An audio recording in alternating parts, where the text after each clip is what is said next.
ලංකා ගුවන් හමුදාවේ අංක 7 බලගණයට අයත් බෙල් 212 හෙලිකොප්ටර් යානයක් මාදුරෝය ජලාශයට ඇද වැටුනේ ඊයේ උදෑසන. ඒ මාදුරෝයේ යුද හමුදා පුහුණු පාසලේ පැවති විශේෂ බලකා 55 වැනි හා 56 වැනි කණ්ඩායම් විසිර යාමේ උත්සවයේ පෙළපාලියක නිදර්ශනයක් සඳහා යුද හමුදා සමාජිකයන් රැගෙන යමින් සිටි අවස්ථාවේදී ඒ වන විට යානය තුළ ගුවන් නියමුවන් දෙදෙනාද ඇතුළුව ගුවන් හමුදා සමාජිකයන් 6 දෙනෙක් සමග පුද්ගලයන් 12 දෙනෙකු ගමන් කරමින් සිටියා.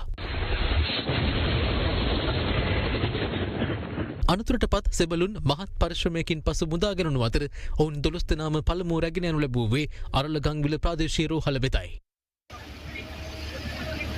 ඉන් බරපතල තත්ත්වයේ පසු වූ සෙබළුන් 8 දෙනෙකු පොළොන්නරුව මහ රෝහල වෙත මාරු කර යවුණා.